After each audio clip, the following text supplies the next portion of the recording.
Hopfield networks. So, in this discussion, we'll be knowing about what is a Hopfield network, how a Hopfield network is going to work, what are the different things we have to consider when we are looking after a Hopfield network. A Hopfield network is an approach to the realization of associative memory. Can any one of you tell what do you mean by associative memory? Do any one of you remember what is associative memory?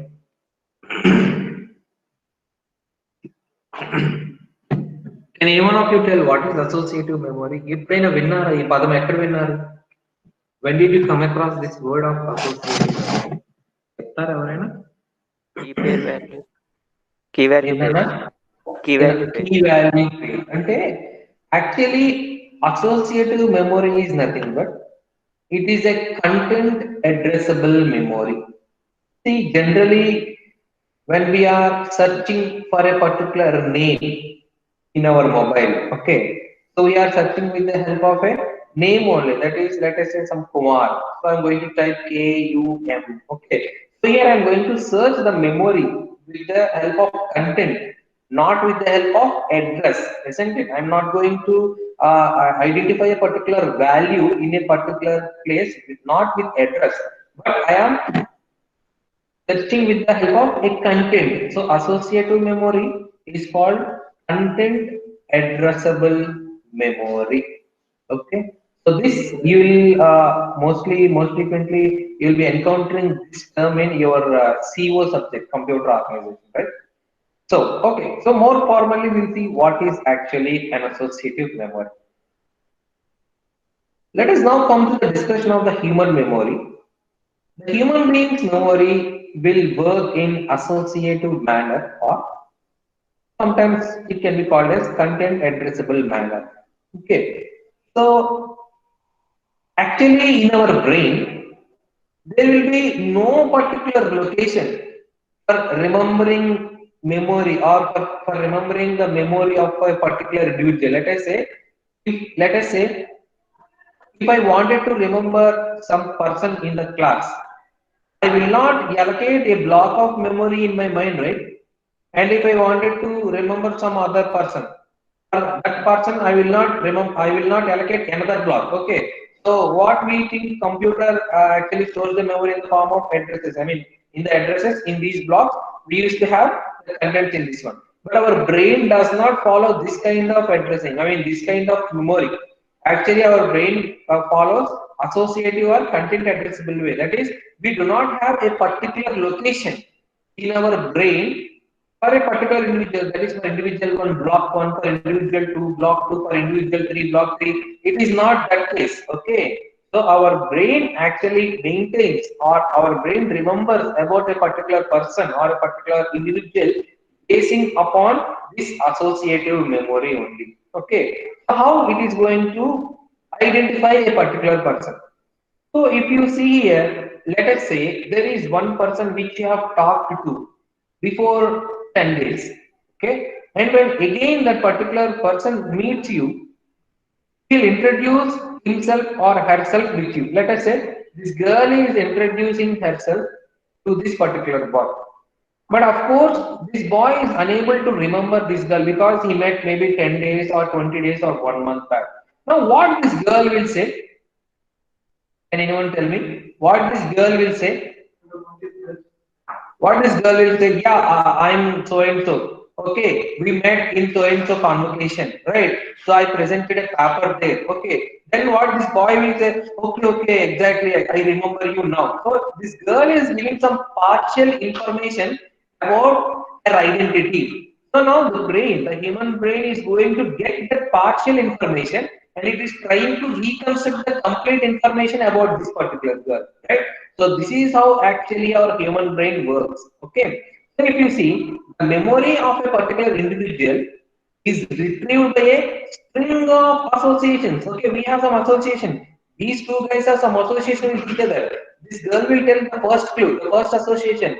Okay, I'm unable to remember you. Whenever the boy say about the second association, then he'll come to know some more about that girl. Whenever the girl is the third association, he'll completely remember about that girl, when he met, where he met, how they met, and now what she is. The complete picture about this girl will now come to this boy's mind. So about the particular physical features and their personality, their characteristics, and the social relationship with that individual, all these different partial informations will be combined, and a complete picture will be formulated in our brain. So this is how actually the associative memory in our brain, in the human brain, is going to work. Okay. Now, so using advanced imaging techniques, a sophisticated pattern of activation for these neural regions will be developed. Okay, so our brain will be using very highly advanced, sophisticated techniques. Of course, there is no doubt in that. Okay, so while to recall a particular individual, so our brain will be using these sophisticated pattern of activation where these neural regions are going to be fired. Okay, so now human beings are able to fully recall a memory by first remembering only particular aspect, isn't it? So immediately we will not get the complete picture of a particular person or of a particular object. Okay. First human beings all the time they remember about the particular aspect. Okay. And then only from that aspect they will try to reconstruct all the other aspects of a particular person. Okay. So this is how the human brain is going to store information about a particular individual, and whenever the clues have been given to the brain, that is whenever the partial information is given to the brain, then it will reconstruct all the partial information, and then finally it comes with a complete information. So let us now come back to the Hopfield network again. So now in 1982, a scientist called John Hopfield, he introduced the artificial neural network to store and retrieve the memory like human beings. So now he tried, now he devised, or now he brought a particular model, a neural network model, which mimics the storage and retrieving capability, that is storing and retrieving memory, which is done like the human brain. So what happens? The neuron is either in on state or it is in the off state. That is, if it is fired, if a particular neuron in our brain is fired, then it is in the on state. Or if the neuron is becoming on, then it is fired. And the neuron is off, then it is not fired. Obviously, if it is not fired, then it is in the off state, right?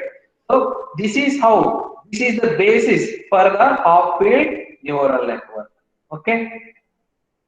Next, so as already discussed, the state of the neuron will be either on state or off state, that is either +1 or -1. So how this state of the neuron, that is +1 and -1, will be changed depending upon the input it receives from the other neuron. So in the case of human brain, what happens? There are some neurons in some particular part of the brain.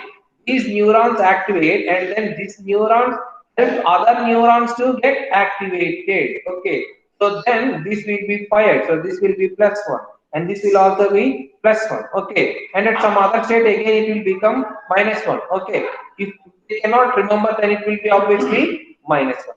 So this kind of activation is actually done by a part of our brain which is called hippocampus. Okay, so this event of activation will be helped by a part of brain called hippocampus. Okay, so what is this hippocampus? Let us see. So it is actually a complex brain structure which is embedded in the temporal lobe. So this is the temporal lobe. Okay, so this part is called hippocampus. Okay, so this hippocampus part of our brain is having major role in learning and memorizing the things. Okay. So let us now discuss about a small example. Let us consider two events, dark cloud and rain. Okay. So let us represent this information with the help of a group of 7 neurons. So if you see, the dark cloud is represented by firing the second neuron, fourth neuron, fifth neuron, and seventh neuron. And rain is represented by firing the first neuron, third neuron, fourth neuron, and seventh neuron. Okay, so let us represent these facts with firing of these neurons. Now, what happens if you see these dashed lines? This is the dashed line, right? And this is the solid line. So these dashed lines and solid lines, what do they represent? They represent a synaptic connection.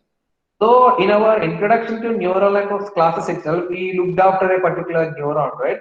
So a neuron is going to have axon, and it is going to have some dendrites, and it is going to have some synaptic connections with the other neurons also, right? With the axon, it is going to connect with the other neuron, isn't it? So these lines represent the synaptic connection from a terminal of one neuron to the dendrite of the other neuron.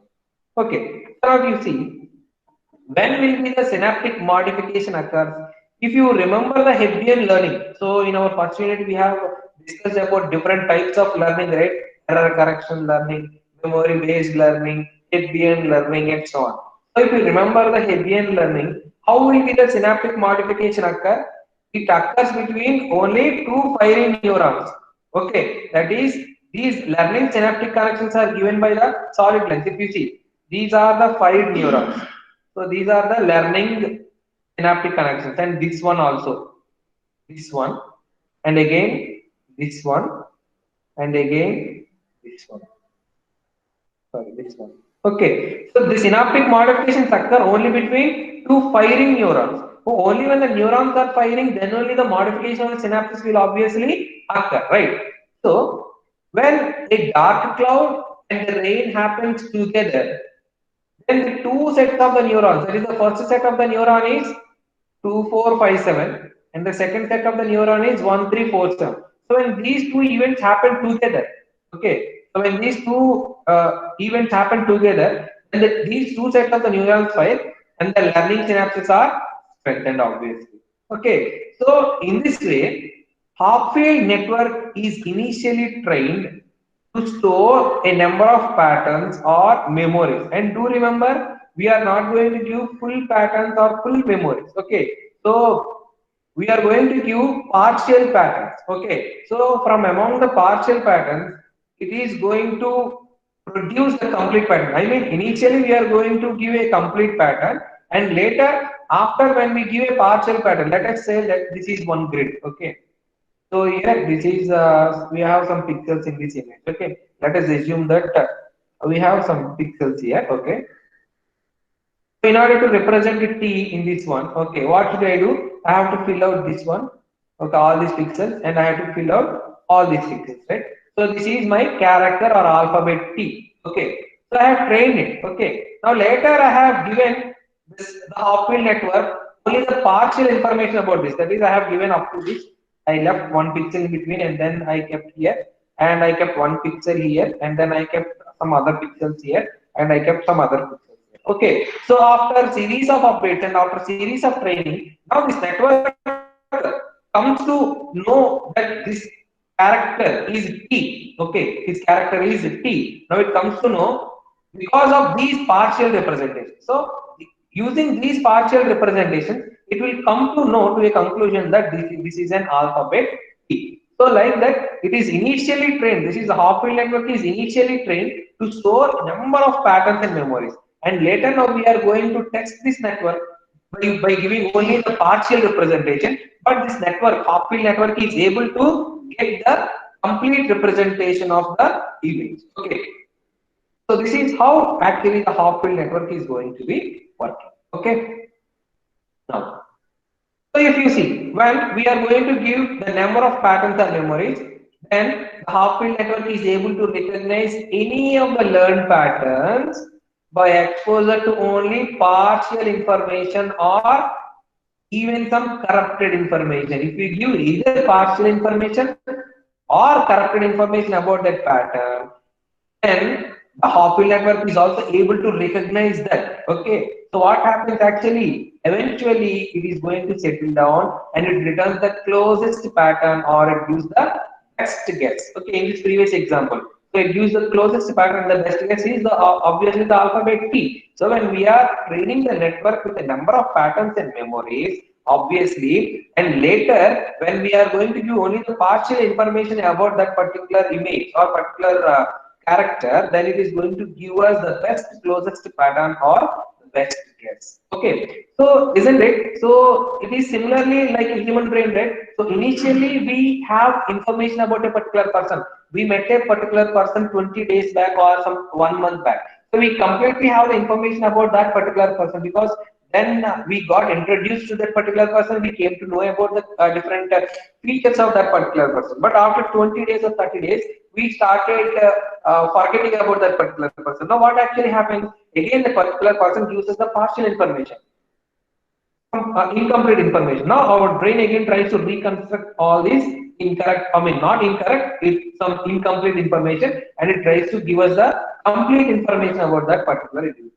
So, like the human brain, the half-wheel model is also having stability in pattern recognition task. Okay. Now, there are some features or there are some properties which we have to discuss about the Hopfield network. So as we already discussed the first property, it is one approach to the realization of associative memory. We have discussed about how Hopfield networks are realizing, how Hopfield networks are made to realize the associative memory. And the next, it is an instance of auto association memory. Okay, so how it can be called as an instance of auto association memory? Actually, the Hopfield network completes the partial descriptions. If we are giving the partial descriptions, it completes those partial descriptions. Okay, so do remember that, like the other networks, these Hopfield networks are not going to give anything out of the domain, but they are going to give out the actual domain. What the actual domain means what? Okay, so if you are going to give an input, let us say the same example, when you are giving some partial information about a particular person, what it is going to give? It is going to give the information about the same person, that is within the domain. It is not going to give us anything which is more or which is wider or anything out of the actual domain. It will give us the information within the domain itself. Okay, so the input is same and output is also same, but the input is some partial description and the output is a complete description about that particular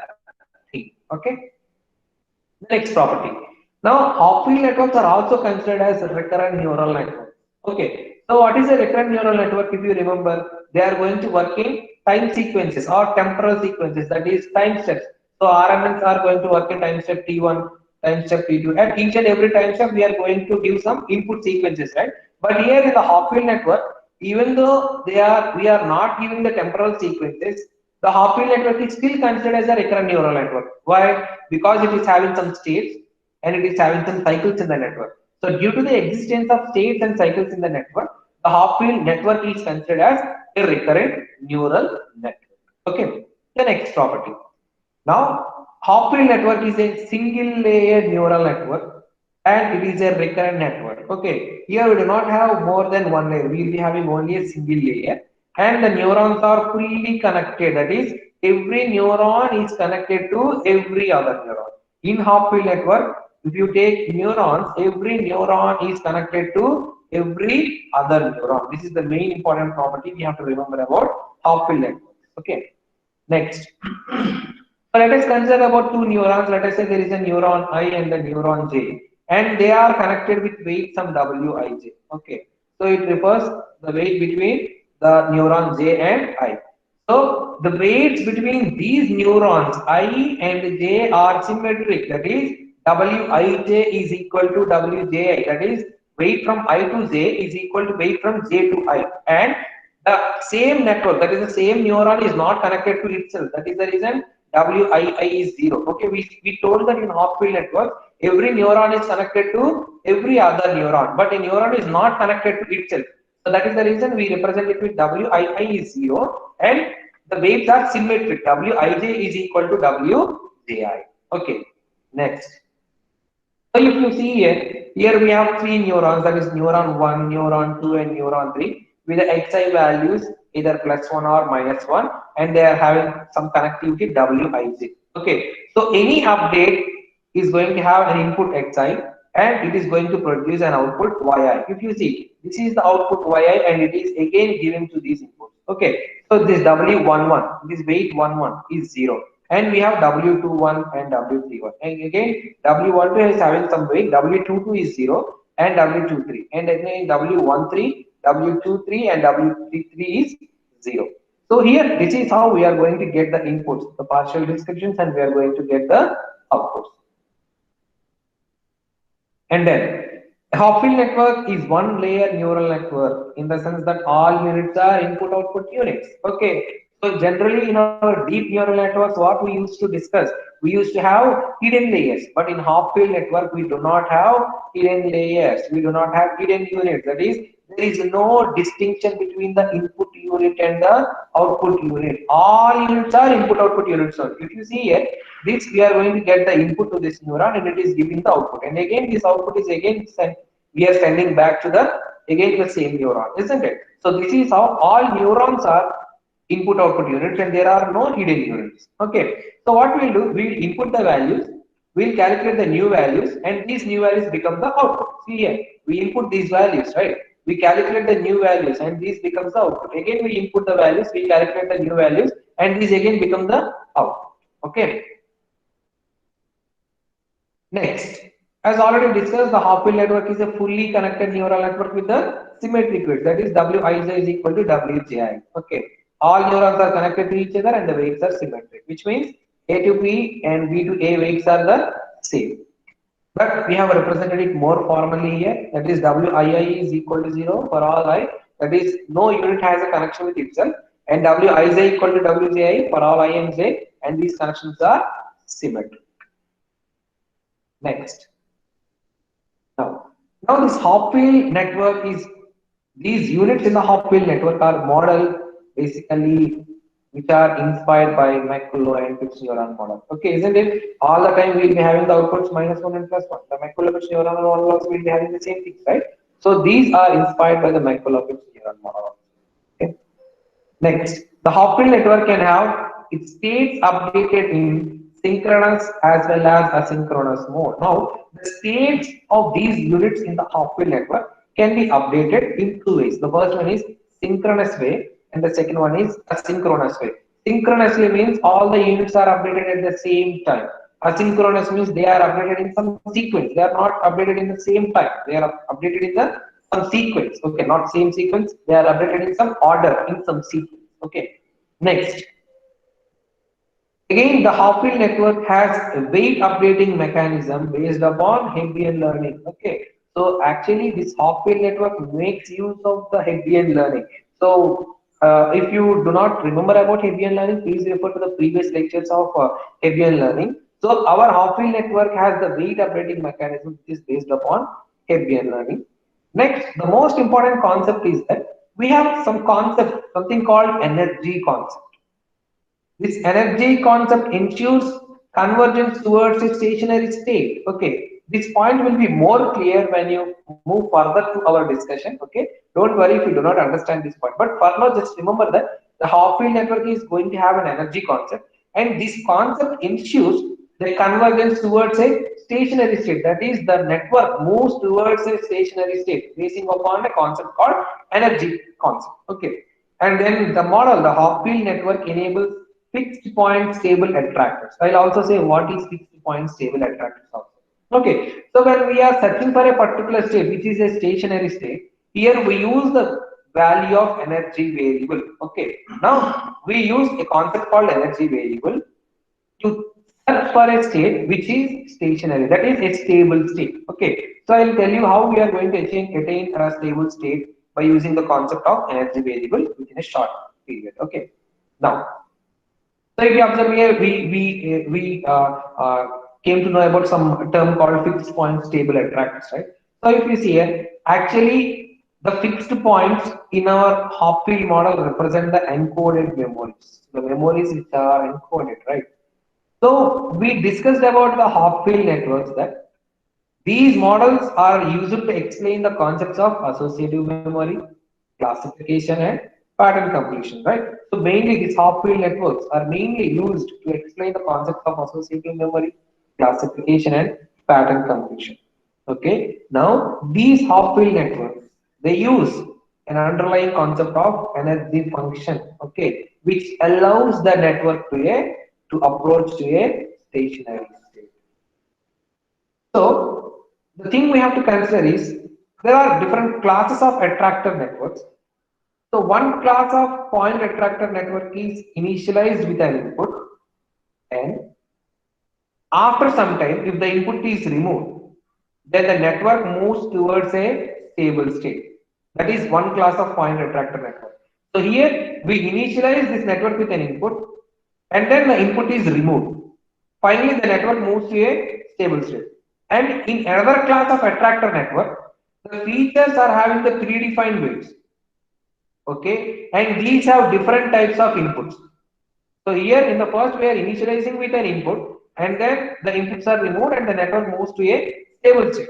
And in another class of attractor network, the features have the predefined weights and they are given with the different types of inputs.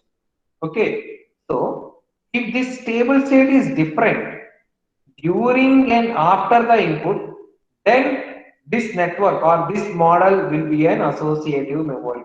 So remember, if this stable state, that is what stable state we are discussing about, this stable state, if it is different during the input and after the input, then it is called the associative memory, because when we are giving partial input, it is in one state, right? And when we get the complete description, will be in the another state. So if the stable state is different during the input and after the input, then this model will be giving us application of associative memory.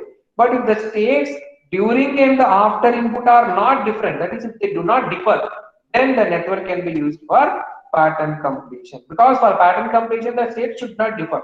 But for associative memory, the initial states during, I mean the state during the input and after the input will be different. But for pattern completion, it should be same. So if it is different, then it is associative memory. If it is same, then it is pattern completion application. Okay. Now, let us see how updation of units in a Hopfield network takes place. So we told that we have an Hopfield network which is consisting of some neurons, right? So let us now see how updating in the Hopfield network takes place. So in Hopfield network, we generally have some learning called, which is nothing but one-shot learning. So here we are going to decide how many items we have to consider. Okay. So if you see here, we have a formula W equals to 1 by N into X transpose X. So here N represents the memory terminology. I mean, that is in memory terminology. So here N, with respect to the memory terminology, it refers to how many number of memories we want to store in our associative memory. So we have an associative memory, right? So how many number of memories we wanted to store in our associative memory. So after deciding the value of N, then we will construct a matrix X. So assuming that X is a matrix with n data item vectors, the weight matrix is constructed as follows. W is equal to 1 by n into X transpose X. Now, so let us see how the updating of state of a particular unit happens in a Hopfield network. Now we are trying to update the state of a given unit in the Hopfield network. So if we assume that we have n neurons, that is from 1 to n, with the values xi equal to plus or minus 1. Now, if we wanted to update a particular node I, so then updation rule for this particular node I, that is updation of the state of a particular node I, okay, is given by, if the value, the summation value over j, wij sj is greater than or equal to a threshold value, then we'll have plus 1. And in all the other cases, it is minus 1. That is the summation value of the weights and this sj value. If it is greater than or equal to a threshold value, then we have plus 1. The state will be plus 1. Otherwise, it is minus 1. So this wij is the strength of the connection from unit j to unit I, and si is the state of the unit I, and theta I is the threshold of the unit I. Okay. So time 10 అయిపోయింది, కానీ ఒక్క 10 minutes నేను continue చేస్తానని వేరే వాళ్ళకి message సార్కి 5 minutes ఉందా ఇంకా? ఓకే ఓకే ఓకే ఇంకా 5 minutes ఉంది కదా, no problem. Okay, so theta I is the threshold of unit I. Okay, so now the updates of these units are performed in two ways. The first one is asynchronous manner and the second one is synchronous manner. In asynchronous manner, only one unit is updated for a given time. And how this one unit is updated, this unit will be randomly picked. How it is randomly picked? Basing upon a predefined order. Okay, so we can follow a this unit can be picked at random, or it can be picked by following a predefined order from the beginning. So if we follow a particular order, we can follow that order, or you can pick the unit at random also to update that unit. And coming to the synchronous updation, all units are updated at the same time. So if all units should be updated at the same time, obviously this kind of updation requires a central clock. Central clock. Okay, in order to maintain synchronization, we require a central clock, that is a global clock, but achieving this is somewhat a complex task. Okay, next. The next thing is that the neurons attract or repel each other in the state space. If you observe, we have discussed just now the update rule, that is +1 if Wij is greater than or equal to theta, and -1 for all the other cases, right? So if you observe, we'll see why we are calling it as attract or repelling things. This is our equation for updation, right? Now, the weight between the two units, that is the unit I and unit J, the weight between these two units is having a very powerful impact upon the value of the neurons. Let us consider the weight Wij between the neurons I and J, that is weight Wij. So, if we assume that the value of Wij is greater than 0, that is, we put the value of Wij is positive, then what happens? If in this Wij, if you see this formula, we assume that Wij is positive here. Now, if the value of Sj is equal to 1, okay, if the value of Sj in this formula is equal to 1, that is the contribution of J in this weighted sum is positive, then what it is doing, this xi, this value, the xi value is pulled by this J towards the value xi equal to 1, isn't it? So if Wij is considered to be positive and if Sj is equal to 1, then obviously this xi value is pulled towards 1, right? Now let us consider, now when Sj value is -1, that is Wij is positive, and if Sj value is -1, then this contribution of J in this weighted sum will be obviously negative, that is positive, and negative value will be, product will be obviously negative. Then what happens? Now again, now this xi value will be pushed by J towards xi equal to minus, that is the final value of xi will be -1, that is basing upon the Sj value, it is either pulled to +1 state or it is either pushed to -1 state. So thus the values of the neurons I and J, they will converge if the weights between them is positive, and they will diverge if the weight is negative. So this is how the neurons attract or repel each other in the state space while we are updating the units. Okay. So with this, we'll conclude our today's class. So in the tomorrow's class, we'll discuss about the energy concept. So in the last class, I mean, just now we discussed about energy concept, right? I told that I discuss about what is the stationary state and how energy concept is related to Hopfield network and all. We'll be discussing in the tomorrow's class. Okay.